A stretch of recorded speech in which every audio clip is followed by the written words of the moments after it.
आज मैं आपको ऐसी राज की बात बताने जा रहा हूं जिसके बाद मेरी गारंटी है कि दुख तो आपके पास नहीं रहेगा, रोग मुक्त हो जाएंगे, किसी तरह का दुख आपके पास नहीं रहेगा। लेकिन इसको ध्यान से सुनना। बहुत लोगों ने बार बार पूछा है कि एक बार दोबारा से बताओ, एक बार दोबारा से बताओ। मैंने बहुत पहले ये बात बताई थी। आज ध्यान से सुनना और इसको आजमाना, देखना, फिर दुख भाग जाएगा। हरे कृष्ण दोस्तों, मैं हूं अनुज शर्मा। तो सबसे पहले तो आपको बताता हूं कि दुख जाता कैसे। दुख की एक खासियत होती है, दुख कभी अकेला नहीं आता। दुख आता है ईश्वर को साथ लेकर आता है, और इतना भोला होता है कि उसको पता नहीं होता कि मेरे साथ ईश्वर चल रहे हैं। यदि सामने वाले ने ईश्वर पर विश्वास कर लिया तो मेरी मृत्यु निश्चित है। इतना भोला होता है दुख।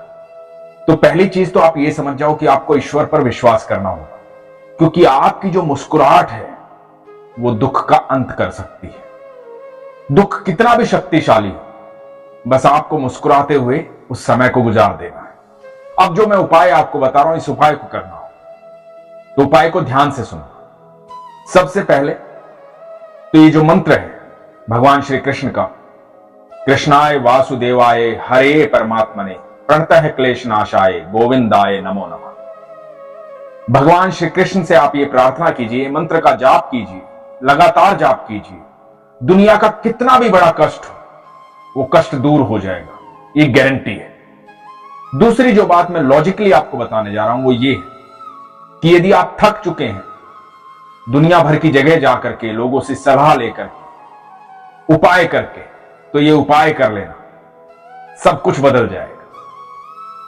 कहीं से भी एक बांसुरी लेना। बांसुरी जो है वो ऐसी होनी चाहिए जो बजती हो। नॉर्मल बांसुरी मत लेना जो मंदिर के लिए दे देते हैं लोग, चढ़ा दो 10-20 रुपए की बांसुरी जो आती है, वो मत लेना। एक अच्छी बांसुरी लेना, बांस की बांसुरी लेना। और यदि आपकी क्षमता है और अच्छी बांसुरी लेने की, चांदी की बांसुरी लेने की, वो आपकी क्षमता पर है, लेकिन बांस की बांसुरी लेना, क्योंकि बांसुरी वैसे बांस की ही होती है। फिर श्रद्धा की बात है। तो बांसुरी लेना और बांसुरी को टेस्ट मत करना, ना चेक करना, ना दुकानदार से चेक करवाना। उस बांसुरी को लेना, मंदिर जाना, भगवान श्री कृष्ण के किसी भी मंदिर जो आपके आस पड़ोस में कहीं भी भगवान श्री कृष्ण का मंदिर है, उस बांसुरी को लेकर जाना, भगवान के सामने अपने मन की बात रखना, जो भी आपके मन में चल रहा है, जिस भी दुख से आप गुजर रहे हैं, जिस भी समय से आप गुजर रहे हैं, वो बात अपने मन में कहना भगवान से प्रार्थना करना कि भगवान मेरे सारे कष्टों को दूर करो। उस बांसुरी को भगवान को अर्पित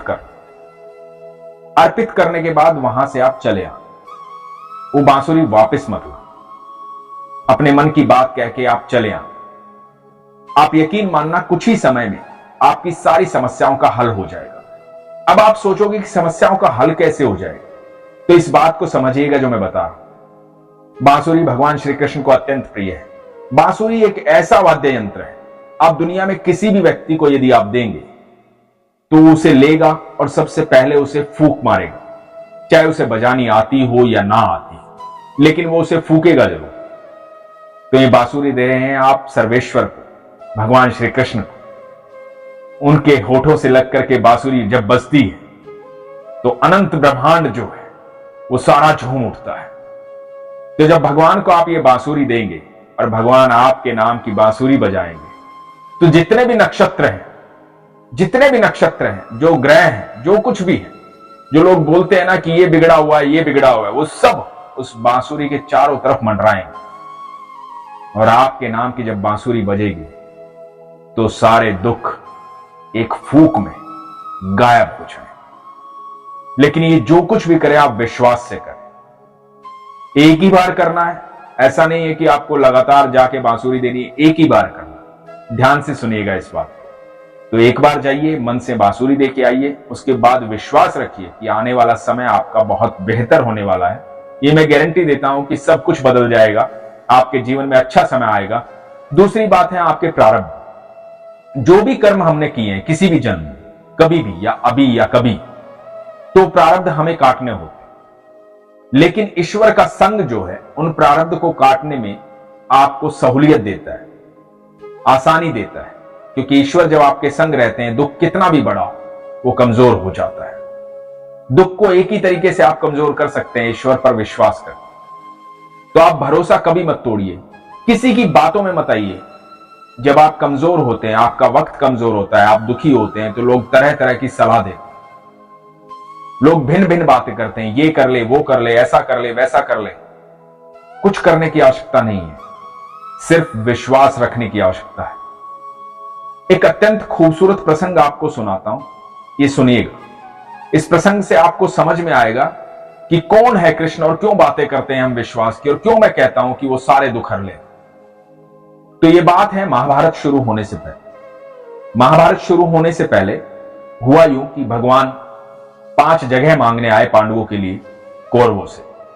भगवान ने कहा कि 5 जगह दे दो, तुम हस्तिनापुर चलाना, और वो 5 जगह पर अपना राज्य करेंगे, सब खुशहाली से रहेंगे, कोई दिक्कत की बात नहीं होगी, तुम खुश रहना, वो खुश रहेंगे, क्या जरूरत है आपस में झगड़ा करने।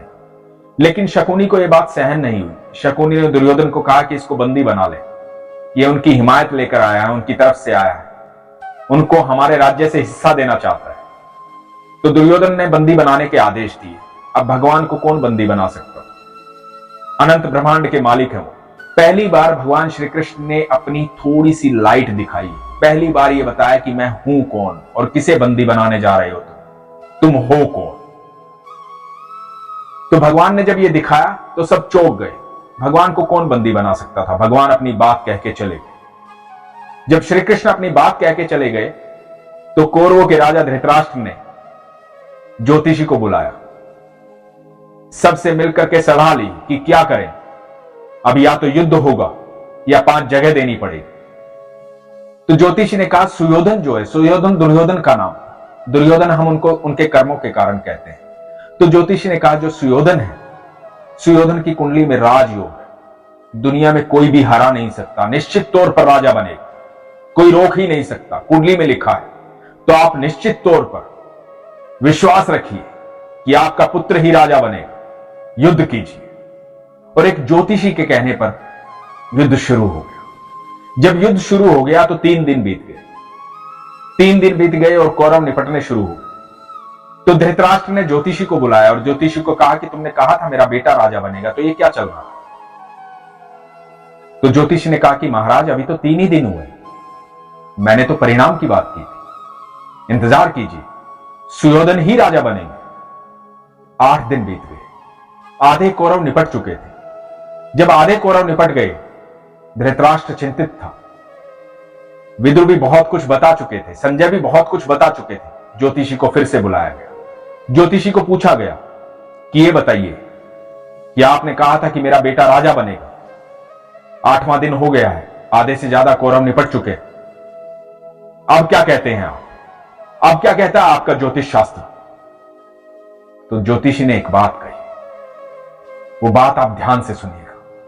ज्योतिषी ने कहा कि वहां कोई है जो समय और परिधि से परे है, वहां कोई है जिसने नक्षत्रों की दिशाएं बदल डाली, कोई है वहां। तो विदुर ने कहा कि श्री कृष्ण है वहां, प्रभु है वहां। दोस्तों, सारे नक्षत्रों का स्वामी मेरा कृष्ण है, मेरा ठाकुर है। जहां वो होता है वहां कुछ नहीं होता है, और जो वो चाहता है वही होता है। इसलिए इधर उधर भटकिए मत, विश्वास कीजिए। आपको पता है कि महाभारत के युद्ध के बाद राजा कौन बना था, क्योंकि सब नक्षत्रों का स्वामी मेरा कृष्ण है।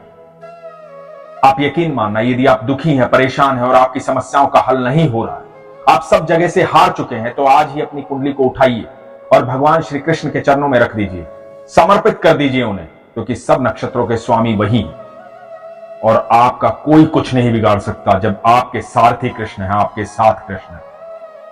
बस विश्वास रखिए, कृष्ण आपके साथ हर समय है, वो आपसे बेहद प्यार करते हैं, वो हम सब के पिता हैं, हम सब उनकी संतान हैं। हम इधर उधर भटके ना, इस सफर का आनंद लें और विश्वास रखें अपने पिता पर। बस यही तो मैं कहता हूं कि अपने विश्वास को मजबूत रखिए, अपना ख्याल रखिए। हरे कृष्ण।